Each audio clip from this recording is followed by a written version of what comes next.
some more parameters. The first parameter we can see today is about the germinal layers.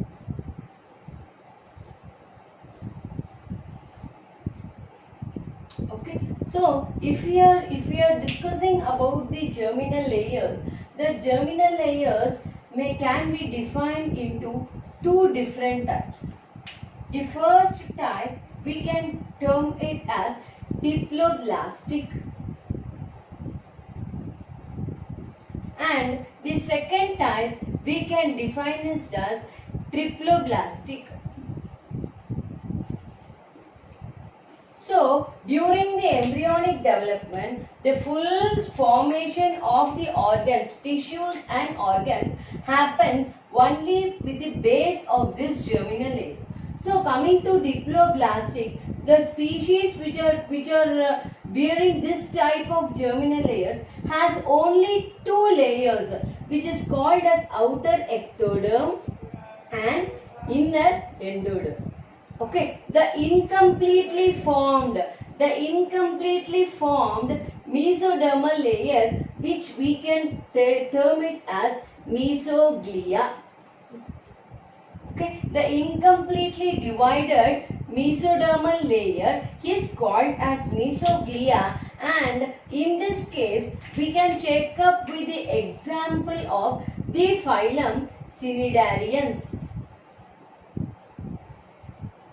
Okay, then coming to the triploblastic species. We have three perfect germinal layers. First one is ectoderm, second one is endoderm, and the completely divided, the completely formed mesoderms.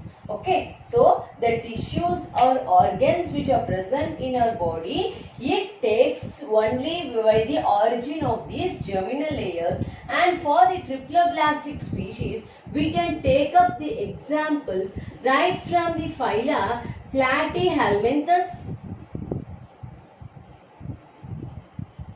to chordates.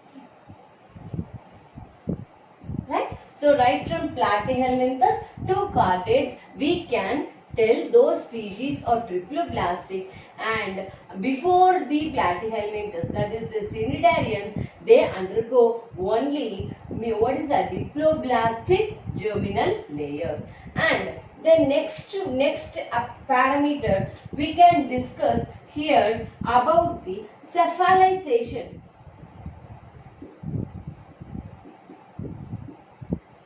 Okay, so the cephalization can be defined as the formation of the head part of the species.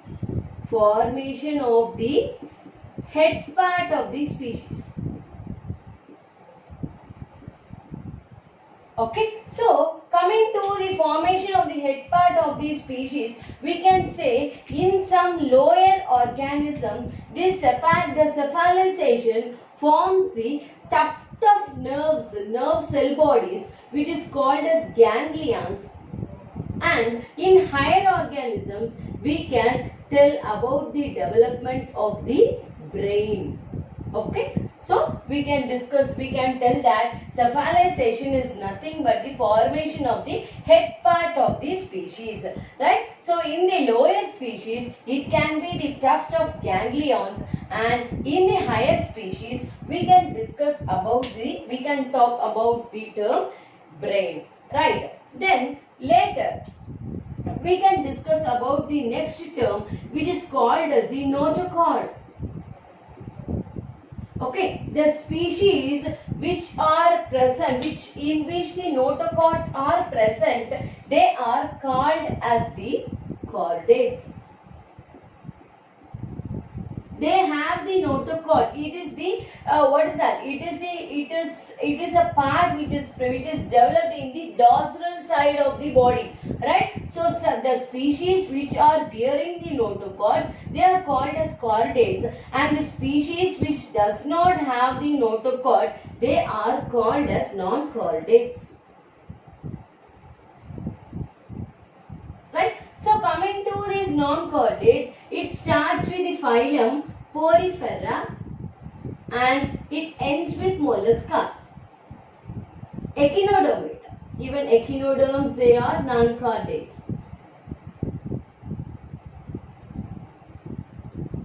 Right? So coming to the notochord. Notochord is present in the dorsal part of the body. It is present at least at one stage in that particular species. The species which are bearing the notochord at least at one stage of their life, we can term it as the chordate species, and the species which does not bear the notochord, we can term it as the non-chordate species. So chordates, apart from these chordates, a non-chordates includes all the phylum starting from Porifera till the end, which is called as the Echinodermata. Then coming to the next parameter, we have to discuss about the segmentation.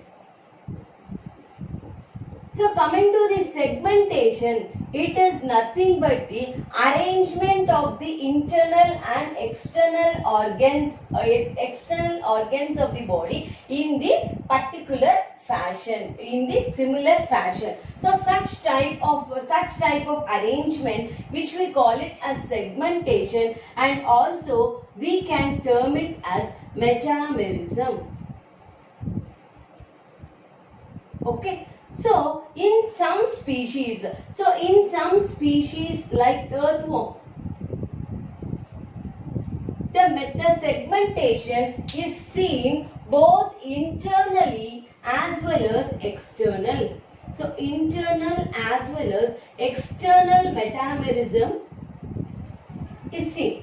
So such type of species, they are the species which are metamerically segmented species, and these segments, the segments of these species can be termed as the septa. Okay, the segments can be termed as septa, or we can tell it as metamers, or even we can term it as somites. Okay, or we can term it as the somite. Likewise, some species, they undergo only internal mode of segmentation. So some species may undergo internal mode of segmentation, and some species can exhibit only the external mode of segmentation. So coming to the segmentation, so the segmentation starts with annelids. Okay, so this segmentation starts with annelids, and here you have to note that Mollusca is the species which does not, though it is the highest phyla, it does not exhibit any segmentation. No segmentation is seen in the phylum Mollusca. So in Mollusca, we can never find any segments, and in earthworms we can see both the segmentation, internal segmentation as well as the external segmentation. In some species we can observe only the internal segmentation, and in some species we can see only the external segmentation. So this segmentation is also called as the metamerism, and the species which are undergoing the segmentation, they are called as metamerically segmented species. Right. Then coming to the next parameter, we can call it as the appendages. Okay, so coming to the appendage, it is nothing but the structure which are present in the extension of the body. So if you are taking the example of a fish, okay, the fins. Okay, so if you are taking the example of a cat, okay, these limbs. The limbs are the, what is that? Appendages. Okay, so the limbs or the appendages, right? So if we are talking about the structure of the hydra, the tentacles which are present, okay, the tentacles which are present, it is the appendage. So appendages are nothing but the extension of the body parts apart from the main body. So the main function of the appendages is for feeding, locomotion. In rare cases it is used for respiration, and even for the defense. Okay, so in some cases it is useful for the defense also. So in case of fish, the fins are useful for the process of locomotion, right? So here the limbs are used for the process of locomotion. So if you are taking about the example of cockroaches, so cockroach is specially designed, this species cockroach, it is specially designed for the joint legs. So cockroach, we can tell it for the joint legs. So this joint appendages, joint legs also we can tell it as an example of the locomotion. Okay, so in cockroaches also it is useful for locomotion. So coming to the hydra, it is useful for feeding, and even at some time it is useful for the defense also. So if you are taking about the example of respiration, you should not forget about the parapodias which are present in the nereis, right? So if it is the structure of nereis, you can find some extension of some leaf-like structures which are useful for the process of respiration. Okay, so which are useful for the process of respiration. Okay, so the example for the parapodia is the nereis, right? So this is about the appendages. So in this class we have discussed about the 5 parameters of the animal kingdom. The first one is the germinal layers. So germinal layers is of 2 types. They are diploblastic and triploblastic. Diploblastic are the species which have only 2 germinal layers. So outer ectoderm and inner endoderm, the incompletely formed mesoglea. And we can go with the example of cnidarians. In case of triploblastic, right from the phyla of Platyhelminthes to chordates, they exhibit the triploblastic mode of the germinal layers. Next one, cephalization can be defined as the process of formation of the head part of the species. So in the lower organism, you can go with ganglions, and in higher organisms, you can go with the formation of brain. So it is notochord. Notochord is parallel to the nerve cord which is present in the dorsal part of the species, and the species which bears the notochord at least at any one stage of their lifetime, we term it as a chordate species, and the species which do not bear the notochord, we tell it as a non-chordate species. And example we can define from the porifera to echinoderms as non-chordates, and higher organisms comes under the chordata.